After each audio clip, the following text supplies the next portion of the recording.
What's going on, guys? So today I'm going to be changing my shifter bracket and bushings in the 300.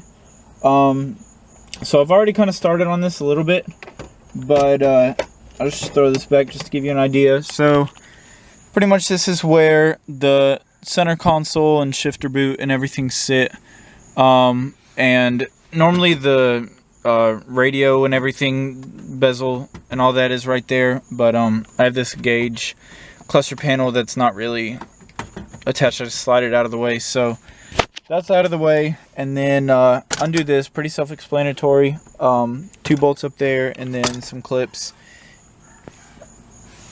Yeah, just the 2 bolts up there. Yeah, and then some clips.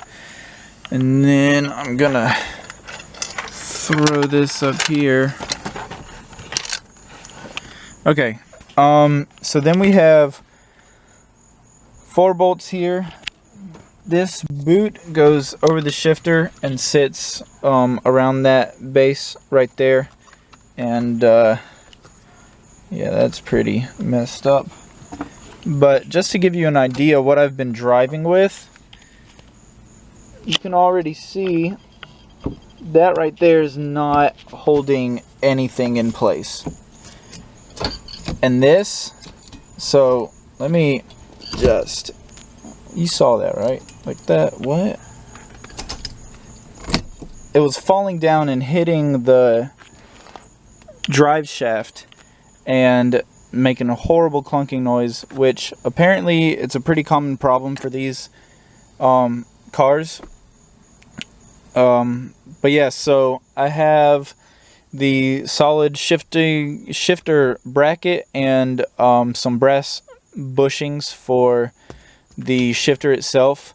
I got the solid shifter bracket off of Z1 Motorsports. They have tons of stuff for all the Z cars, especially this one. I'm like extremely impressed with how much they have for this old of a car. And I know this isn't like an extremely old car, but I mean, it is a 91. That's what, 25, 26 years old, depending on when it was actually made. But yeah, so Z1 is just a great website. And then the brass shifter bushings that I got them off of Enjuku Racing, which is if you have a 240, then they're like, go to them for everything. But they also have some more random stuff too. You just kind of have to search for it. So, but yeah, so that's what I have going on.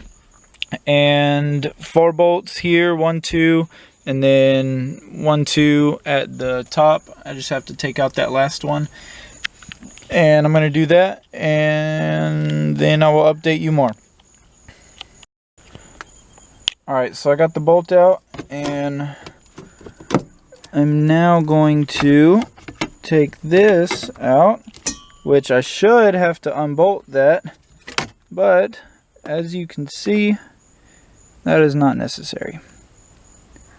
So this is getting replaced. The solid shifter is, well, it is what it sounds like. It's solid, so you don't have to deal with this rubber bullcrap connection. So that little tab right there, it looks like that was connected to this end here, and that's what was holding it all together.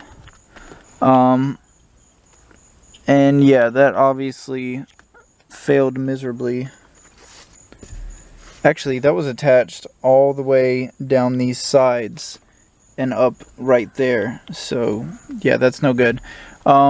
So yeah, I'm just gonna keep going. Gonna pull this shifter plate off, I guess, and then this A-arm, if you can see it right there, it's coming down and going there. That is also getting replaced with the one from Z1 Motorsports. And yeah, we're gonna have to go under the car to do that, but it shouldn't be too bad. I'm doing all this right now, letting the car cool down, and then yeah, I'm gonna come back in a little bit and finish it up. See you guys. So I got this top plate off of here that was right there, and it's these 4 Allen head screws. And then I saw something silver poking off to the side, and it was this screw that holds that whole bottom of the shift assembly in place, and it was just backed out. Like, I just reached my hand right here and just unscrewed it like that with my fingers.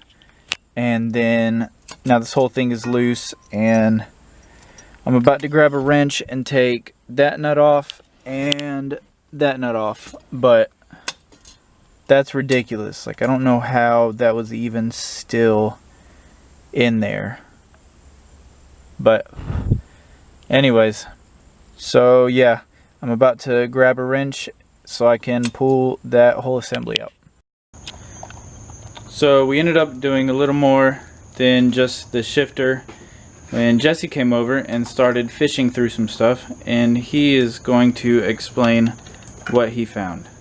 So, pretty sure the reason Alex was not having all the boost he's supposed to have is because 2 of the vacuum lines were flipped over. One of them that's supposed to feed the blow-off valve was actually attached to an air source right before the throttle body, so it was bypassing the throttle body, dumping a bunch of extra air into the intake manifold, which is probably causing his sporadic idle that he would find every now and then, which I'm very surprised that it actually run correctly every now and then, because not only was the throttle body completely out of adjustment, but the idle air screw was run all the way in. So we got to adjust that, and we rerouted the vacuum lines the way they're supposed to be, so he should be getting full boost from this turbo now, so it should pull like it's supposed to. And then over here, one of the mods that needs to be done to every 300ZX is to take the PTU, the igniter, and run it up under the nose or somewhere where there's not a ton of heat, because electronics hate heat, and their factory position is down here. But the previous owner took it off there, but instead of putting it in a good spot, just threw it up there where it's just as hot, almost. So, and then we checked, because these vacuum lines were messed up, we went ahead and checked the ones on this side. They were set up right, so he was getting, you know, most of his boost. And then tried to move a bunch of stuff around over here so that we could get to the idle air adjustment screw, which is back up under there, and there was a bunch of stuff in the way, and the wires weren't routed the where they're supposed to be. So that's what we're working on right now. We gotta go get some more vacuum hose, because there was a vacuum hose shoved into a larger vacuum hose and then clamped, which was probably a boost leak and probably robbing him of that precious horsepower too. And we want all the horsepowers. Yes. All of the horsepowers. So pretty much before, like you said, it was idling weird sometimes, and then it pulled and it felt okay, but it did not feel like it should. And I haven't driven many 300s, but I have driven 300 horsepower, and I know this was not it. So pretty much fixing a lot of stuff that he basically tried to compensate for having these hoses mixed up. So check your vacuum diagrams.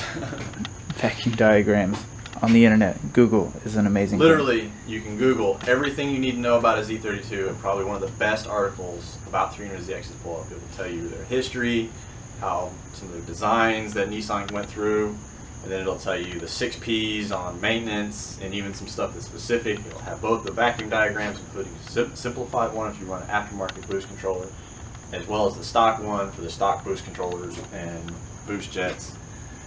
And then all your basic upgrade paths, whether, you know, just basic bolt-ons to advanced stuff, and then, yeah, everything you need to know about a Z32. It's on Nyko Club, I believe, but if you Google it, it'll pop up. It'll be the very first Always page. The deep sea of forums. Yes. Probably one of the best articles you can read, though, to get you started. Yep. So that's what we're doing right now, and pretty much done. We just got to run and get some pliers and get some more hose, and then eventually we'll make it back to the shifter. But we're gonna rip this for now. Oh yeah. I did a walk around of the car, but I never really showed how You can see horrible. Some of the rust, Here, you can see some of the rust. Oh, so dirty. Look at that rust. Ooh. That needs to come off like now. Well, while we're here, It's ready to come off. it might just come off pulling on it. Parts run. Parts run. All right. I'll do a little bit of an update later when we do some more stuff. But yep, that's what's going on now. Hey guys, so we finished up and everything, and it's a few days later. We finished up kind of late in the night, so it was dark and I didn't want to deal with all that, but pretty much everything that we were talking about, we wrapped it up, all those vacuum lines and everything in the engine bay. And then take you over here. We got the shifter put in. I filmed the steps for taking the shifter out, so whenever you're putting it back in, just pretty much reverse of the steps for taking it out. So yeah, we got it in, and if you'll look, solid. Every gear nice and solid. We got it tightened up, good to go. I am really happy with it. Yeah, so that's definitely an upgrade that I recommend. And yeah, one thing, let me get out. So one thing that I realized in taking it apart is that they had an aftermarket shifter in the car already. So okay, sorry. Yeah, they had an aftermarket shifter in it already, short shifter, and which I kind of thought it was, but I couldn't tell for certain because it was so sloppy that I didn't know. So I have these SPL Pro suspension solid shifter bushings, brass right there, that I don't need because the aftermarket one already has solid ones, but those are definitely a good upgrade to have, and they're also relatively cheap. I was gonna say, if somebody wants these, I will sell them to you. You can comment down below if you want them. I'll sell them to you, but they're pretty relatively cheap, but still I'm not gonna do anything with them. So if somebody wants them for a few bucks off, then penny earned, penny saved, right? So yeah, just let me know, and I'll do that. But yeah, that's pretty much a wrap up for this video, and I hope it was good. I hope it was informational. Maybe you learned some stuff about vacuum lines and engine based stuff that you didn't know before, so that's always cool. Yeah, like always, like, comment, subscribe. You know what to do, and I will catch you guys next time. Thanks.